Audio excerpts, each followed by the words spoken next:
우리는 긍정적인 믿음을 품고 살아갈 때에 하나님의 은혜를 알게 되고 하나님의 섭리를 알게 되고 또 하나님의 축복을 우리가 경험하게 됩니다. 그래서 그 긍정적인 믿음을 가질 때에 우리의 삶에 하나님께서 예비하신 기적들을 경험할 수 있는 거예요. 하나님의 일들을 경험하기 위해서는 우리의 믿음이 긍정적이어야 함을 가르쳐주고 있습니다. 오늘은 그 네 번째 시간, 일에 대한 긍정적인 믿음이란 제목으로 하나님의 말씀 선포하도록 하겠습니다. 오늘도 지난 주일처럼 긍정 지수를 한번 매겨보도록 하겠습니다. 10가지 문항이 있는데 내가 이게 맞는지, 나는 이렇게 하고 있는지 아닌지 한번 체크해 보시기 바랍니다. 1번부터 10번까지 한번 제가 문항을 드리겠습니다. 1번, 나는 내가 하고 있는 일을 즐기고 있다. 2번, 나는 내가 하는 일이 하나님의 사명이라고 생각한다. 3번, 나는 어려운 일을 만나면 포기하기보다 도전하고 싶은 마음이 생긴다. 4번, 일할 때 아이디어가 종종 떠오르는 편이다. 5번, 나는 일하기 전에도 일을 할 때도 하나님께 기도한다. 6번, 나는 일할 때 주위 사람들을 배려하며 친절하게 일한다. 7번, 나는 일할 때 열정을 가지고 일한다. 8번, 나는 어디서나 맡겨진 일에는 작은 것이라도 최선을 다한다. 9번, 나는 나이가 들었다고 일이 없거나 사명이 끝났다고 생각하지 않는다. 자, 마지막 10번, 나는 일을 더 잘하기 위해 체력 관리도 잘하는 편이다. 이렇게 문항을 드리면서 여러분을 보았는데요. 끝날 때마다 아멘을 하시는 분들이 계시네요. 체크 한번 해보셨습니까? 어떻습니까? 여러분은 내가 하고 있는 일을 즐기고 이것을 사명으로 여기고 이 일을 통하여서 또 기쁨 가운데 나아가고 있습니까? 여러분의 긍정지수, 여러분에게 허락하신 일을 향한 그 긍정지수는 얼마나 되는지 한 번쯤 체크해 보았는데요. 혹시나 여러분 일에 대해서, 여러분이 하고 있는 일에 대해서 부정적인 믿음과 부정적인 마음을 갖고 계신 분들이 있다면 오늘 이 예배를 통하여서 이 긍정지수가 쑥쑥 올라가시길 주님의 이름으로 축복합니다. 우리 인생의 시간을 통계로 내보니까요. 인생의 시간 중 약 40%를 일을 하면서 보낸다고 합니다. 40%를 일을 하면서 보낸다고 합니다. 모두가 각자 다양한 일을 하고 있습니다. 여기서 말하는 일은요, 꼭 직업을 의미하지 않습니다. 소득이 있는 일만을 의미하지 않습니다. 교회에서, 가정에서, 직장에서 내가 속한 공동체 안에서 하고 있는 모든 것이 일인 것이죠. 자, 그런데요, 이렇게 인생의 시간 중에 40%를 일을 하면서 우리는 살아가고 있는데 설문조사를 해봤더니 일하는 사람들 중에서 그 일 안에서 3분의 1에 해당되는 사람들은요, 현재 자기가 하고 있는 일을 별로 좋아하고 있지 않다고 합니다. 싫어한다고 통계에 나와 있습니다. 또 어떤 사람들은요, 이 조사의 결과를 보면 3분의 2, 무려 3분의 2나 되는 사람들이 나는 직업을 잘못 선택했다. 나는 내 직업이 불편하고 불행하다. 나는 이것을 별로 하고 싶지 않다. 나는 내 일이 하나님께서 주신 사명이라고 여기지 않는다. 라고 생각하시는 분들이 무려 3분의 2나 된다고 합니다. 일을 하고 있으면서도 불구하고 감사하지 못하고요, 만족하지 못하고 그 안에서 늘 불평한다는 것이죠. 그만둘 수 있으면 언제든 그만둬야겠다는 생각으로 늘 이 가슴 한켠에는, 이거는 전도축제 그거지만 사직서를 이렇게 품고 살아가는 사람들이 참 많다는 것이죠. 여러분, 왜 많은 사람들이 자신이 하고 있는 일에 대해서 긍정적으로 여기지 않고 만족하지 않고 감사하지 않고 왜 부정적인 마음을 품는지 아십니까? 그것은요, 그 일터를 하나님께서 보내주셨다고 생각하지 않기 때문입니다. 하나님께서 나에게 이 일을 허락하시지 않았다고 생각하기 때문입니다. 여러분, 우리는 자녀를 얻게 되면 그 자녀를 소중하게 대합니다. 그 자녀는 우리 가정의 선물이라고 여기죠. 그래서 그 자녀를 돌볼 때요, 감사함과 기쁨과 사랑과 소중함으로 나의 자녀를 잘 대합니다. 여러분, 일터도 마찬가지라는 거예요. 이 일하는 것도 마찬가지라는 거예요. 나를 직장으로 보내셨든 회사로 부르셨던, 또한 자영업자로 부르셨던, 직원으로 부르셨던, 또한 집안의 가사일로 보내셨던 그 자리는 하나님께서 보내신 자리다라는 것입니다. 우리가 지금 이 일자리에 있는 것은, 우리가 지금 서 있는 그 자리는요, 하나님께서 나에게 보내주신 그 자리는요, 내가 잘해서 나의 노력으로 인하여서 간 것 같지만 하나님의 크신 계획과 뜻과 목적이 있어서 오늘 여러분의 삶의 자리로, 여러분의 직장으로, 여러분의 일터로, 여러분의 교회로, 우리의 가정으로 하나님께서 우리를 보내주셨다는 거예요. 좋은 곳들만 하나님께서 나에게 보내주신 자리가 아니라 어떠한 곳이든지 내가 지금 서 있는 곳은 하나님의 부르심에 따라, 하나님의 목적에 따라 파송된 자리가 바로 우리의 일자리이고요, 우리의 가정이고 우리의 직장이라는 것이죠. 여러분, 그래서 그 일터를 허락하신 분은 내 결정이 아니라 바로 하나님이십니다. 이것을 인정하지 않으면 어떻게 되는 줄 아십니까? 행복하지가 않아요. 이것을 인정하지 않으면 불행합니다. 늘 불편합니다. 늘 불만이 나옵니다. 그러니까 대충 일하게 되고요, 대충 일하게 되다 보니까 사람들에게 조롱거리가 될 때가 있습니다. 하나님께서 보내주신 자리이기 때문에 그 자리가 어떤 자리이든지 우리는 그 자리에서 성실하게 긍정적인 믿음을 가지고 내게 속한 그 공동체 안에서 우리는 최선을 다해서 일을 해야 하는 것입니다. 그것이 바로 그리스도인들에게 맡겨주신 사명입니다. 그것이 그리스도인들께 맡겨주신 사명이라는 거예요. 그래서 성경은 이렇게 말씀합니다. 골로새서 3장 23절, 우리 말씀 함께 읽도록 하겠습니다. 시작. 무슨 일을 하든지 마음을 다하여 주께 하듯 하고 사람에게 하듯 하지 말라. 아멘. 말씀에 뭐라고 나와 있어요? 무엇을 하든지, 무슨 일을 하든지, 어디에 있든지 마음을 다하여 주님께 하듯 하라. 주님께 하듯 하라. 사람에게 하듯 하지 말라. 주님이 보시는 것, 그것을 기억하여서 주께 하듯 하라. 그러면 성실해지게 돼 있고요, 그러면 그 안에서 행복을 찾을 수 있고요, 그 안에서 기쁨을 누릴 수 있게 되는 것이죠. 그러니까 주님께서는요, 우리가 있는 그 자리에서, 그 자리가 하나님이 나를 보내셨다라는 그 자리임을 확신함으로 성실하게 기쁨으로 살아가라는 거예요. 왜요? 주님께서 그 자리를 나에게, 그 자리로 나를 보내주셨기 때문입니다. 우리는 어쩌다 우연히 그 일을 한 게 아닙니다. 하나님의 크신 계획과 섭리 안에 우리는 지금의 자리에 있는 것이죠. 지금의 직장에 있는 것이고요, 그리고 지금의 일터에 있는 것이고, 지금 우리 교회 안에 있는 것입니다. 그러므로 우리는요, 보내주신 그 자리에서 기쁨으로 살아가야 됩니다. 우리는 일터에서 이 일이 나에게 얼마나 큰 소득을 주는지, 얼마나 줄 것인지, 내게 내 삶에 얼마나 유익함을 주는지 보다 이 일을 통하여 하나님께서 나를 통하여 무엇을 하길 원하시는지, 나를 이 직장으로 보내시고 이 일터로 보내셔서 하나님의 뜻을 어떻게 이루실 것인지, 이것을 집중할 때에 우리는 그 일터 속에서 내가 속한 공동체 안에서 기쁨을 누릴 수 있게 된다는 것이죠. 여러분, 어떤 분은요, 이렇게 이야기합니다. 목사님, 어느 곳이든 하나님이 나를 보내셨고 물론 그 안에서 성실하게 살아가야 되는데 집안일 하는 것이 뭐가 하나님께 영광을 올려드릴 수 있겠습니까? 빨래하고 설거지하고 애들 기저귀 빠는 게 뭐가 하나님께 영광이겠습니까? 이렇게 질문하시는 분들이 분명히 있습니다. 그런데 마틴 루터는 이렇게 말합니다. 수도원의 수녀가 기도하는 것과 집안에서 어머니가 아이의 기저귀를 가는 것은 하나님이 보시기에 똑같이 거룩한 일이다. 똑같이 거룩하다는 거예요.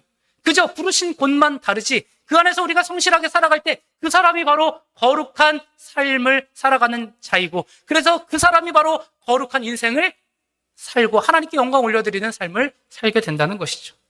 여러분, 그렇기 때문에 어디에 있든지 나를 보내신 그 자리에서 우리는 하나님의 뜻을 분별해야 되고요, 그곳에 있는 것은, 내가 그 일자리 가운데 있는 것은 하나님께서 나를 특별히 이 시대의 선교사로 파송했다라는 그 사실을 반드시 기억하시길 주님의 이름으로 간절히 축복합니다. 자, 그러므로 우리는요, 내가 하고 있는 일에 대해서 우리는 긍정적인 믿음과 확신을 가져야 합니다. 자, 그렇다면 일에 대해 긍정적인 믿음을 갖기 위해서 우리는 무엇을 알아야 할까요?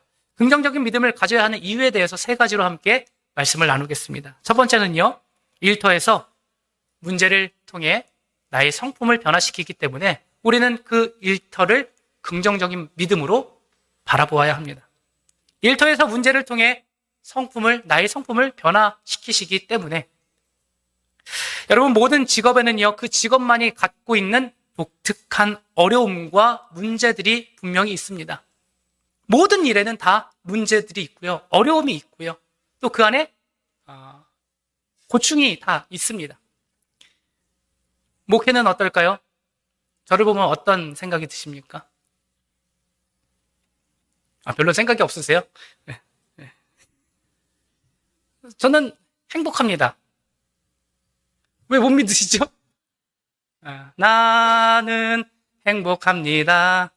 네. 어떤 야구의 응원곡이죠. 야구팀의 응원곡인데 저는 행복합니다. 행복한데요, 사실 목회라는 것이 쉽지만은 않은 것 같습니다. 목사만이 겪는 어려움이 있어요. 교회가 크면요, 사람이 많아서 어렵고요, 교회가 작으면 사람이 적어서 어렵습니다. 사람 때문에, 사역 때문에 여러모로 어려움이 있습니다. 그래서 딸이 목사에게 시집을 간다고 그러면 그 부모님들이 별로 좋아하지 않으신대요. 그런 의미에서 저는 저와 결혼해준 아내에게 진심으로 감사의 말씀을 드립니다. 네, 진심으로 감사합니다.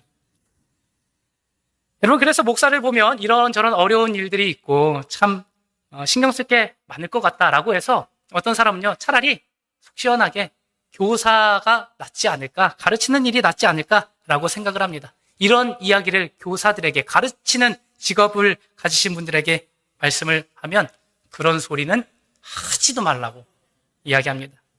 교육의 보람이 큰 건 사실입니다. 그런데 학생들을 상대해야 되고요, 부모들을 또 상대해야 되고, 또 제자들을 가르쳐야 되고, 또 함께 일하는 사람들에게 맞춰야 되는 그 어려움이 얼마나 힘든 일이냐라고 이야기해 주죠. 그래서 그 이야기를 듣고 한 사람은요, 그러면 내가 좋아하는 사업을 해야 되겠다. 사업을 하는 것이 누구를 가르치는 것보다 낫지 않냐라고 이야기합니다. 그러면 그 이야기를 사업하시는 분들이 들으면 그런 소리 하지도 말라고 이렇게 이야기하죠. 회사 운영하랴, 직원들 관리하랴, 또 매출도 신경 써야 되고요. 보통 신경 써야 될 일들이 많은 게 아닙니다. 그러니까 이 이야기를 듣고요, 한 사람이 그러면 회사를 운영하는 것보다 차라리 꼬박꼬박 매달 따박따박 월급 나오는 직장 생활을 하는 게 더 낫겠다라고 직장인들에게 이야기를 하면 그 직장 생활을 하시는 분들은 뭐라고 얘기합니까? 그런 소리 하지도 말라고. 하에서 이 가래를 약간 끓여줘야 됩니다. 그런 소리 하지도 말라고. 직장 상사 눈치 보랴, 밑에서 치고 오는 후배들 신경 쓰랴, 눈칫밥만 계속해서 늘어난다라고 이야기합니다. 그런 이야기를 듣고 그 사람은 그럼 차라리 직장 생활하는 것보다 편안하게 집안에서 집안일 하는 것이 낫겠다라고 이야기합니다. 안 해보셨으면 말을 하지 마세요. 여러분, 직장은요, 회사는요, 퇴근이라는 게 있습니다. 그런데 집안일은요, 퇴근이 없어요. 무슨 의미입니까? 제가 이 말씀을 지금 왜 드리는 거예요? 어디서 일하든지 모든 일터 안에는 그곳만의 고충이 있다는 것이죠. 그러니까 세상에 쉬운 일은 단 하나도 없습니다. 없다는 거예요. 없듭니다라고 나올 뻔했습니다. 세상에 쉬운 일은 하나도 없습니다. 어떤 일터든 그곳에는 어려움이 있고요, 문제가 생기기에 마련입니다. 관계의 문제가 생기고요, 그리고 운영의 문제가 생기고요, 경제적인 문제가 생기고 또 생계의 문제가 생긴다는 것이죠. 그런 일들은 늘 끊이지 않고 우리에게 찾아온다는 것입니다. 자, 그런데 문제가 찾아올 때마다 다른 직장을 찾아야 하나, 다른 곳으로 도망가야 되나, 이렇게 고민할 필요가 없어요. 왜요? 이곳을 가든 저곳을 가든 어느 곳이든 다 어려움과 고충과 힘듦이 있기 때문입니다. 그래서 우리는요, 우리가 지금 처해 있는 상황 속에서, 일터에서, 내가 하는 일 가운데서 어려움과 문제가 찾아올 때 그것을 도망치려고 하는 것이 아니라, 도피하려고 하는 것이 아니라 우리는 그 안에서 하나님의 뜻을 구해야 된다는 거예요. 왜냐하면 그 자리로 보내신 것은 하나님이시기 때문에. 하나님이 여러분을 그 자리로 보내주셨기 때문에, 가정으로 보내주셨고, 직장으로 보내주셨고, 일터로 보내주셨기 때문에 하나님께서 나를 이 자리로 보내신 이유를 깨닫기 위해서 우리는 그 안에서 기도해야 한다는 것입니다. 그리고 실제로 직장 속에서 또 일터 안에서 어려움을 만날 때마다 그 시간을 통하여서 사실 하나님께서 나를 다듬는 시간임을 우리는 기억해야 합니다. 로마서 5장 3절에서 4절 말씀을 보면 이렇습니다. 우리는 어떤 어려운 문제와 곤경에 처했을 때도 그것들이 가져다 줄 좋은 결과를 생각하며 기뻐할 수 있습니다. 시련은 오히려 우리에게 인내를 배우게 하고, 인내는 강인함을 길러주어 하나님을 향한 우리의 희망과 믿음을 흔들리지 않는 굳건한 것으로 만들어주기 때문입니다. 아멘. 여러분, 요셉을 한번 생각해 보십시오. 애굽의 총리가 되었던 요셉. 그는요, 그의 삶의 터전이 3번이나 바뀌었어요. 아들에서 노예로 팔려갔습니다. 노예에서 죄수로 팔려갔습니다. 죄수에서 총리로 세워졌습니다. 그의 삶은요, 어찌 보면 고난의 연속이었습니다. 그런데 요셉은요, 어떠한 자세로 대처한 줄 아십니까? 먼저는요, 요셉은 자신을 그 자리로 보내신 하나님을 인정했습니다. 감옥으로 보내시고 노예로 부르시고 또한 총리로 세우신 그 하나님을 인정하였습니다. 하나님의 뜻이 있겠지. 하나님의 뜻이 있겠지. 하나님이 나를 이 자리로 보내신 이유가 있겠지. 물론 그의 마음에 노예로 팔려가고 또한 죄수로 끌려갈 때에 그의 마음은 너무나 고통스러웠을 것입니다. 희망이 보이지 않았을 수도 있습니다. 그러나 그는 어떻게 대처했냐면 그 자리로 보내신 것이 바로 하나님의 뜻인 것을 인정했습니다.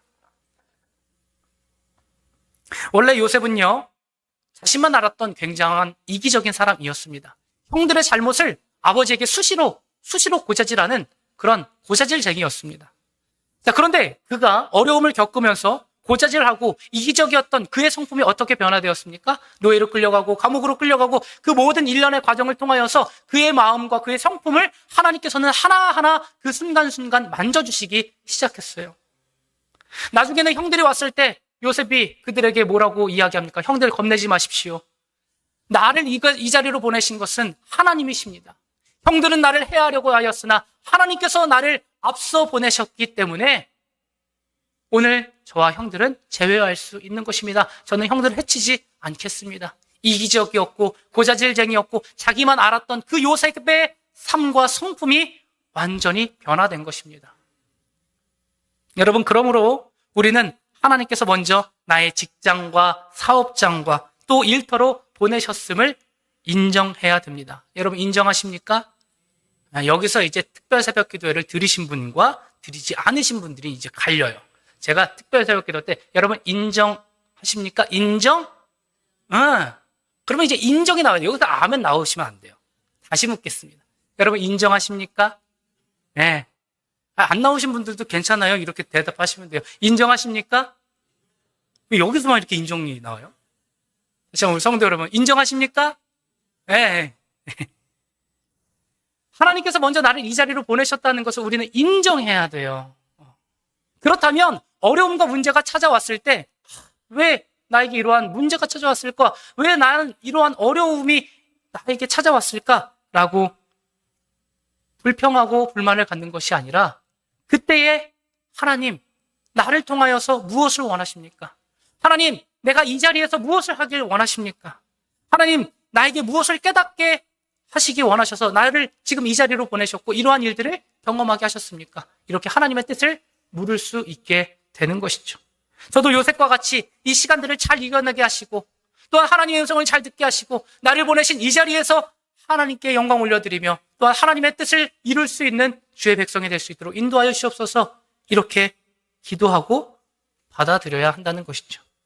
고린도전서 10장 13절 말씀 우리 다 함께 읽도록 하겠습니다. 시작. 사람이 흔히 겪는 시련 말고는 여러분에게 덮친 시련이 없습니다. 하나님은 신실하십니다. 그분은 여러분이 감당할 수 있는 능력 이상으로 시련을 겪는 것을 허락하지 않으셨습니다. 그분은 시련과 함께 벗어날 길도 마련하여 주셔서 여러분이 그 시련을 견디어낼 수 있게 하십니다. 아멘. 사랑하는 성도 여러분, 그러므로 여러분을 보내신 그 자리를 사랑하셔야 되고요. 그 자리를 인정하셔야 됩니다. 하나님의 뜻이 있어서 지금의 그 자리로 보내주셨다는 거예요. 이것을 인정하시길 주님의 이름으로 간절히 축복합니다. 그것을 인정할 때에 하나님이 나를 향한 그 계획과 그 목적을 알게 될 수 있는 것이죠. 그리고 그 가운데에서, 그 일터 속에서, 직장 속에서 때로는 어려운 문제가 찾아오지만 그때마다 하나님께서 나를 기적하시는 중임을 여러분 꼭 신뢰하시기를 주님의 이름으로 간절히 축복합니다. 두 번째로 우리가 일에 대한 긍정적인 믿음을 가져야 하는 이유는요, 일터에서 사람을 통해 관계를 변화시키시기 때문입니다. 우리의 삶의 일터에서 사람을 통해 관계를 변화시키기 때문입니다. 여러분, 일하면서 가장 힘든 게 뭔지 아십니까? 일하면서 가장 힘든 게 뭔 줄 아세요? 사람이에요. 사람이 제일 어렵고 힘듭니다. 일은 정해진 시간 안에 마치면 그냥 끝나요. 그런데요, 사람은 그렇지 않습니다. 오늘은 괜찮다가도요, 내일은 갑자기 돌변합니다. 그게 바로 사람이라는 것이죠. 그런데요, 하나님께서는요, 그 부딪힘과 마찰의 현장으로 우리를 보내실 때가 있어요. 우리를 부르실 때가 있어요. 사람들과의 관계 속에서 관계를 배우게 하시고 그 과정을 통해서 요셉의 성품을 변화시키고 바꾸셨던 것처럼 하나님의 성품을 가질 수 있게 하려고 하나님은 때로는 우리에게 어려운 고난의 문제를 마주하게 하시고요. 또한 사람들을 통하여서 어려움을 겪게 하십니다. 아마 이 자리 안에 사람으로 인하여서 어려움을 겪으신 분들은 다 있을 것입니다. 그런데 하나님은 그 과정을 통해서 우리의 성품과 인격을 다듬어 주신다는 것이죠. 여러분, 관계는 저절로 좋아지지 않습니다. 서로 부딪혀야지 좋아집니다. 부딪히고 깎이고 때로는 용서하고 때로는 품고 때로는 사랑하여서 그 관계가 성장되어지는 것이죠. 그래서 일터는요, 단순히 일하는 곳이 아니라 하나님께서 관계를 통해 나를 변화시키는 훈련의 자리임을 우리는 반드시 기억해야 됩니다. 그래서 로마서 12장 18절 말씀을 보면 할 수 있거든 너희로서는 모든 사람으로 더불어 평화하라, 더불어 화평하라, 더불어 화목하라 우리에게 말씀하십니다. 인생의 40%를 보내는 일터에서 평화를 누리지 못하면요, 우리의 삶은 참 불행합니다. 참 어렵습니다. 저도요, 사실 제 아내나 저희 아이들과 함께 있는 시간보다 우리 사역자들과 함께 있는 시간이 훨씬 더 많아요. 그런데 그 훨씬 더 많은 시간을 보내는 그 직장 안에서, 이 교회 안에서, 일터 안에서 사람들과의 관계가 계속해서 어려워지면 우리의 그 삶이 얼마나 불편하고 힘들겠습니까? 그래서 주님께서는 우리에게 말씀하시는 거예요. 할 수 있거든 너희로서는 모든 사람과 더불어 화목할 수 있게 지내라. 더불어 선행을 베풀어라. 품어라. 사랑하라. 더불어 평화하라. 우리에게 말씀하시는 거예요. 하나님께서는요, 우리가 그 직장 안에서, 그 일터 안에서 그저 돈만 벌고 살아가는 사람이 아니라 그 공동체를 나를 통하여 화목하게 만드는 그 사명을 우리에게 주셨다는 거예요. 그것을 하나님께서 원하시는 것이죠. 그러니까 우리에게 말씀하는 거예요. 할 수 있거든 너희로서는 모든 사람으로 더불어 화목하게 해라. 너를 통하여서 화목하게 하라는 거예요. 나를 통하여서 화목하게 하라는 것이죠.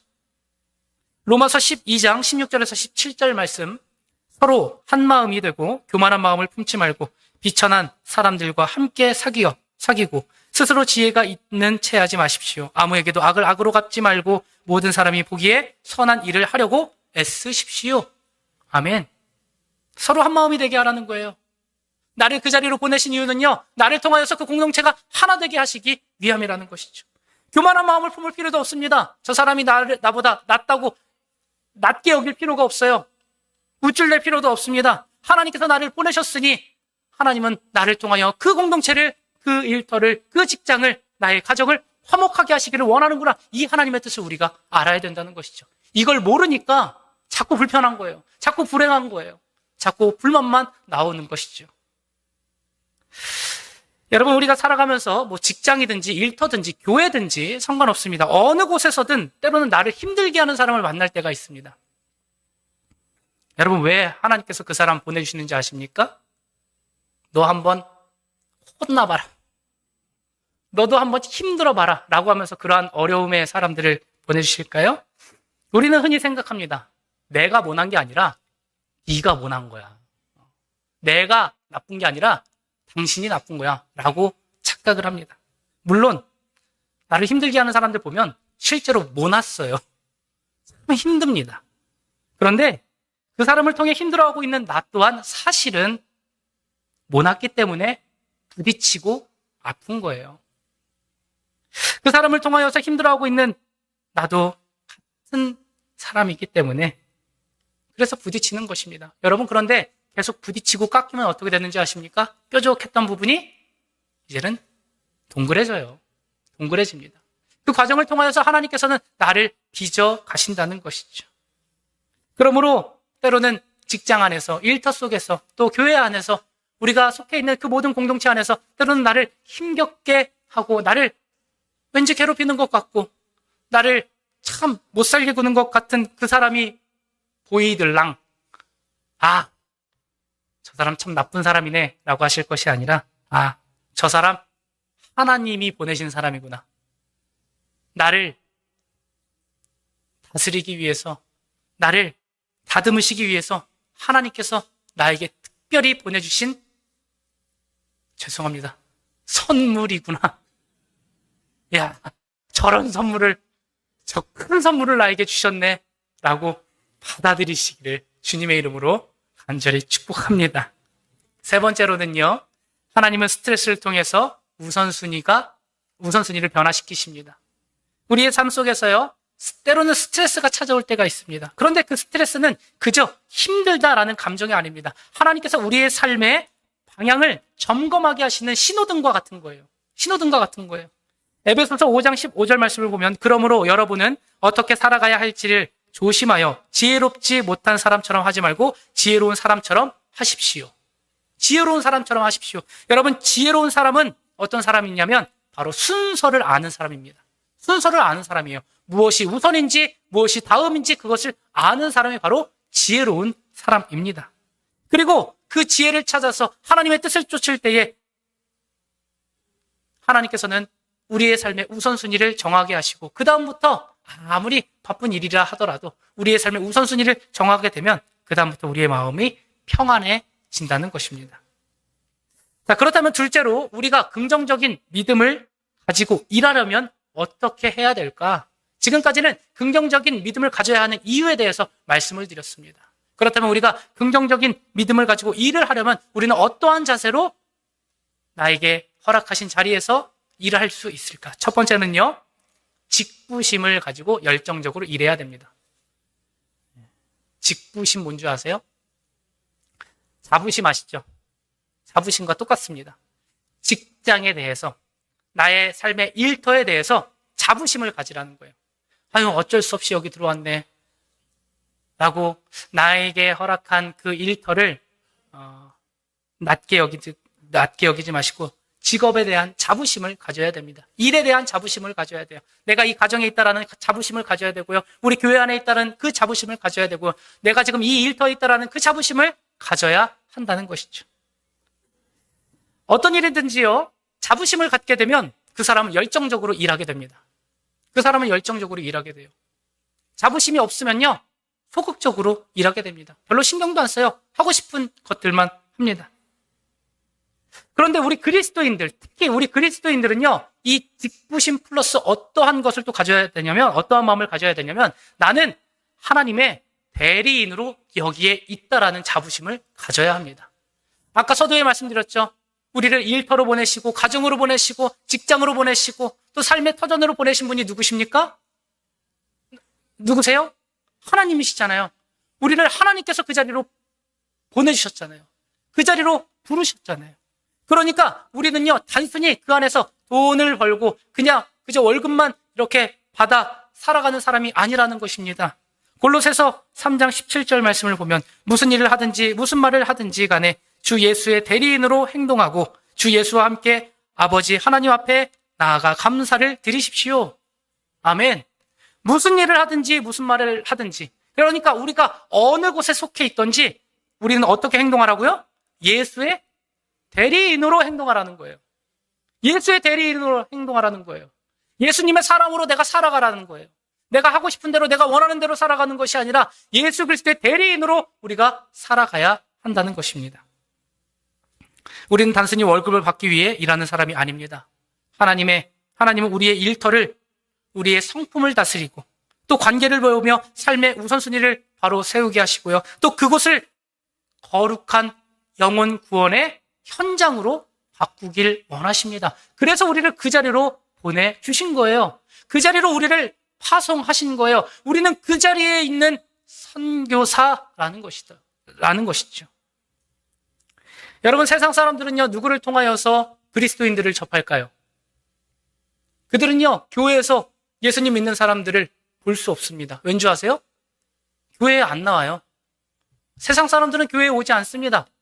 그러니까 교회 안에 있는 그리스도인들을 접하는 사람들은요, 다 세상 밖에 있다는 거예요.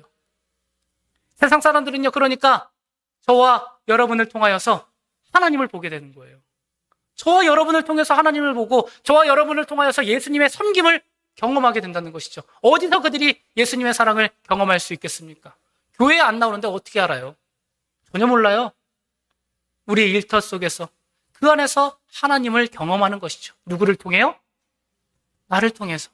나를 통해서 그 사람들은 예수님이 있는지, 하나님이 어떤 분인지 나의 모습을 통하여서 정확하게 보게 된다는 것이죠.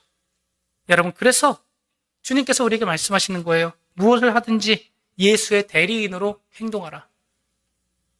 주님이 보시기에 기뻐하시는 모습으로 살아가라. 내가 지금 말하는 것, 내가 행동하는 것, 내가 표현하는 것, 과연 예수님이라면 이렇게 하셨을까라는 그 마음을 늘 내 마음에 새겨서 행동하라는 거예요. 왜요? 우리는 예수의 대리인이기 때문입니다. 한번 좀 따라해 보실까요? 나는 예수의 대리인입니다. 할렐루야. 우리는 예수님의 대리인입니다. 자, 두 번째로는요, 성실하게 일해야 합니다. 우리가 일터 안에서 어떠한 자세를 취해야 하냐면 성실함으로 그 일터에서 살아가야 합니다. 잠언 18장 9절 말씀을 보면 마땅히 해야 할 일을 게을리하면 집안이 망할 수밖에 없다. 마땅히 해야 할 일을 게을리하면 망할 수밖에 없다는 거예요. 그 집안이 망한다는 것은요, 실제로 여러분의 가문을 이야기하는 것이 아니라 내가 망한다는 거예요. 내가. 게으르지 않고 꾀를 부리지 않고 성실하게 일해야 합니다. 누가 보든지 누가 보지 않든지 상관없습니다. 우리는 내게 보내신 그 자리에서 성실하게 살아가는 거예요. 에베소서 6장 6절에서 7절 말씀 우리 함께 읽겠습니다. 시작. 주인이 볼 때는 열심히 일하는 척하다가 뒷전에 가서는 딴짓을 해서야 되겠습니까? 하나님께서 원하시는 것을 마음을 다해서 행하고 그리스도를 위해 일하는 것과 똑같이 언제나 기쁜 마음으로 주인을 위해 열심히 일하십시오. 아멘. 말씀에 이렇게 나오잖아요. 누가 볼 때는 열심히 일하는 척하고 누가 보지 않을 때는 그저 탱가탱가 놀기만 하고 그러면 하나님이 기뻐하시지 않는다는 거예요. 물론 여러분의 컨디션에 따라서 적절히 쉴 때가 있고 또 쉼을 가져야 될 때가 있습니다. 그러나 우리의 이 마음 자체가, 이 근본 자체가 나는 그냥 대충 해야 되겠다. 나는 누가 볼 때는 앞에서 이렇게 열심히 하는 그렇게만 하고 누가 보지 않을 때는 그냥 내 마음대로 해야 되겠다 하는 것이 아니라 하나님이 보고 계시기 때문에 그 일터에서 그 자리에서 우리는 성실하게 일하는 거예요. 말씀을 보면 이렇게 나와 있습니다. 누가복음 16장 12절 말씀. 만일 너희가 남의 돈에 대해서 신실하지 못하면 어떻게 너희가 차지할 몫을 받을 수 있겠느냐? 이것은 단순히 물질만을 이야기하지 않습니다. 너희가 만일 신실하지 못하면 어떻게 그 보상을 하나님께 받을 생각을 하느냐? 신실한 자들에게 하나님께서는 이루어 주시고 신실한 자들에게 응답하여 주시고 신실한 자들을 축복해 주신다라고 말씀하셨죠. 5달란트, 2달란트, 1달란트 받은 사람들 여러분 아실 겁니다. 5달란트와 2달란트 받은 사람들 어떻게 했습니까? 성실하게 일했어요. 주인으로 받은 것을 가지고 성실하게 임하였습니다. 일했어요. 그래서 5달란트를 남기고요. 2달란트를 남겼습니다. 그런데요, 여러분 만약에 이 5달란트와 2달란트 받은 사람이 열심히 그것을 가지고 일했는데 오히려 마이너스, 적자가 났다고 생각해 보십시오. 주인이 어떻게 했을까요? 나무랐을까요? 저는 그렇게 생각하지 않습니다. 그것을 가지고 최선을 다해서 성실하게 일한 그 성품과 그 사람을 아마 위로해 주셨을 거예요. 그런데 1달란트 받은 사람은 어떻게 했습니까? 아무것도 하지 않았어요. 성실하지 않았습니다. 자기가 하고 싶은 대로 그 돈을, 그 달란트를 땅에 묻어두었습니다. 그 결과 주인이 책망하고 그는 슬퍼하며 어두운 곳에 가서 일을 갈게 되었죠. 사랑하는 성도 여러분, 그러므로 우리 특히 그리스도인들은 책임감을 가지고 하나님의 대리인이라는 그 사실을 기억하여 우리에게 맡겨주신 그 삶의 터전 속에서 우리는 성실히 행해야 할 줄 믿습니다. 마지막으로 사명은 생명임을 기억하십시오. 사명은 생명입니다. 제가 자주 말씀드리죠. 생명은 사명이다. 생명이 있다는 것, 사명이 있는 것이다. 사명은 무엇입니까? 아직 해야 할 일이 남았다는 거예요. 아직 가야 할 길이 남았다는 거예요. 성경에 보니까 갈렙은 이렇게 고백합니다. 여호수아 14장 10절 말씀. 여호와께서는 저를 지금껏 살려주시어 올해로 저의 나이가 85이나 되었습니다. 여호와께서 저에게 하신 약속을 저버리시지 않고 그것을 지키시려고 여지껏 이것에 목숨을 거두어 가지 않으셨습니다. 아멘. 오늘 우리 유장로님께서 기도해 주신 것처럼 갈렙은요 그 안에서 하나님이 나를 왜 살려주셨는지, 하나님께서 왜 나에게 아직까지 목숨을 허락하셨는지 그 이유에 대해서 알았어요. 그리고 그가 고백합니다. 제가 85이지만 그러나 하나님께서는 저에게 하신 약속을 저버리지 않으시고 아직까지 내가 해야 될 사명이 있기 때문에 저에게 목숨을 허락하신 줄 믿습니다. 갈렙은 나이가 많았습니다.